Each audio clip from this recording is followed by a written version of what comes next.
Assalamualaikum warahmatullahi wabarakatuh. Perkenalkan, kami dari kelompok 1 ingin mempresentasikan hasil diskusi kami, yaitu tentang pengesahan Pancasila. Sebelum masuk materi, saya akan memperkenalkan rekan-rekan saya terlebih dahulu. Perkenalkan, saya Febres Valtino sebagai moderator dan rekan penyaji pertama Novira Hidayati, penyaji kedua, Indi Ayu Lestari, penyaji ketiga, Kenya Permata, penyaji keempat, penyaji kelima. Oke, sebelum kita kita akan masuk materi selanjutnya, yaitu materi inti yang akan dibacakan oleh penyaji pertama, yaitu Novira. Pada Novira, dipersilakan. baiklah saya akan membacakan tentang jatuhnya bom di Nagasaki. Pada tanggal 6 Agustus 1945, kota Hiroshima di Jepang berhasil dihancurkan menggunakan bom atom yang dijatuhkan oleh Amerika Serikat. 3 hari berselang, 9 Agustus 1945, bom kedua kembali dijatuhkan oleh Amerika Serikat di kota Nagasaki, Jepang. Hal itu dilakukan sebagai balasan bagi Jepang yang telah menghancurkan armada Pasifik Amerika Serikat yang berbasis di Pearl Harbor pada 7 Desember 1941. Jatuh kedua bom atom tersebut lantas membuat Jepang tidak lagi berdaya. Hal ini disebabkan oleh Hiroshima dan Nagasaki merupakan dua kota penting di Jepang. Tidak hanya semangat dan martabatnya yang jatuh. Jepang menyadari kekalahan telah di depan mata. Melihat kondisi saat itu, Kaisar Jepang memutuskan untuk menyerah tanpa syarat kepada sekutu pada tanggal 15 Agustus 1945. Jepang mengakui bahwa mereka tidak akan bisa menang apabila tetap melawan sekutu. Karena mereka telah kalah dari segala sisi, khususnya persenjataan. lalu dilanjutkan dengan Jepang menyerah pada sekutu. Dampak Jepang menyerah pada sekutu adalah terjadi kekosongan kekuasaan di Indonesia. Artinya, tidak ada pemerintahan yang berkuasa di Indonesia. Jepang telah kalah pada Perang Dunia II dan sekutu sebagai pemenang perang belum menggantikan kekuasaan Jepang di Indonesia, yang mana itu mengakibatkan Indonesia dapat leluasa mempersiapkan kemerdekaan Indonesia. Saya akan menjelaskan tentang terjadinya kekosongan kekuasaan atau vacuum of power. Golongan muda yang mendengar berita kekalahan Jepang dari radio luar negeri lantas merasa situasi tersebut merupakan kesempatan baik bagi bangsa Indonesia untuk memproklamasikan kemerdekaannya. Situasi vacuum of power ini dipandang sebagai sebuah kesempatan emas bagi golongan muda untuk bisa terlepas dari jajahan Jepang. Alasan vacuum of power adalah saat terbaik bagi pelaksanaan proklamasi di Indonesia. Tidak ada yang menguasai Indonesia saat itu, sehingga proklamasi menjadi mudah.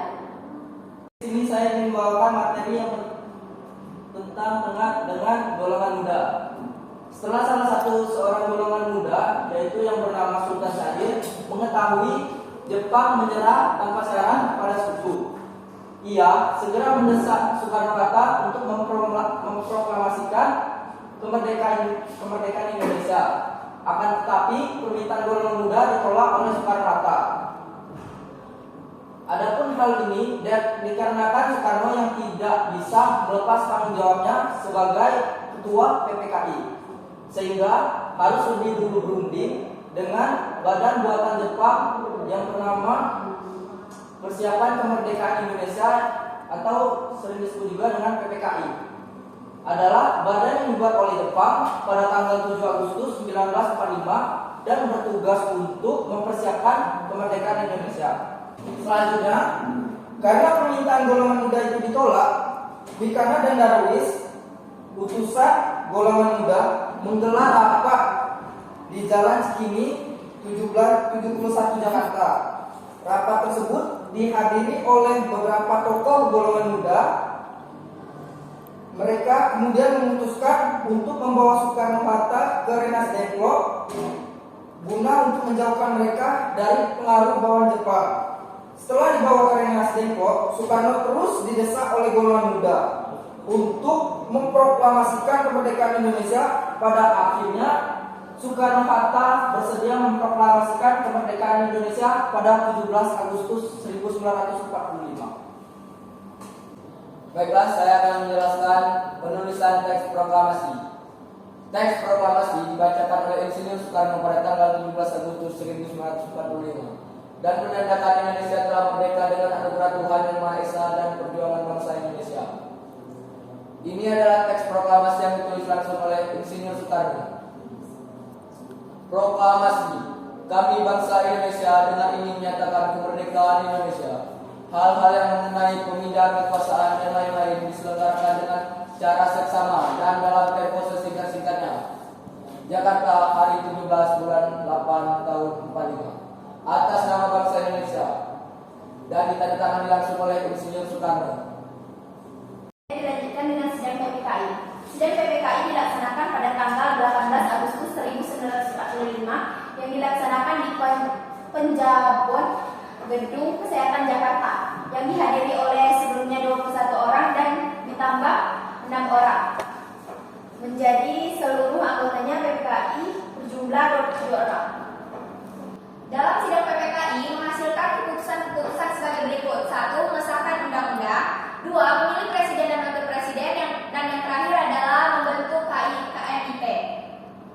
Berikut adalah Undang-Undang Dasar Negara Republik Indonesia yang telah disahkan dalam sidang PPKI. Dan di dalam Undang-Undang Dasar alinea keempat terdapat bulir-bulir Pancasila. Sebelum menutup presentasi hari ini, ada kesimpulan. Jadi kesimpulan dari periode pengesahan Pancasila ini dimulai yaitu dijatuhkannya bom di Nagasaki pada tanggal 6 Agustus 1945. Lalu dilanjutkan Jepang menyerah pada Sekutu.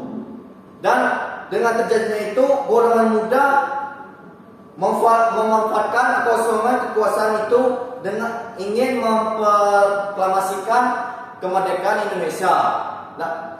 Lalu tapi ditolak oleh Presiden Soekarno dan terjadinya peristiwa Rengas Dengklok.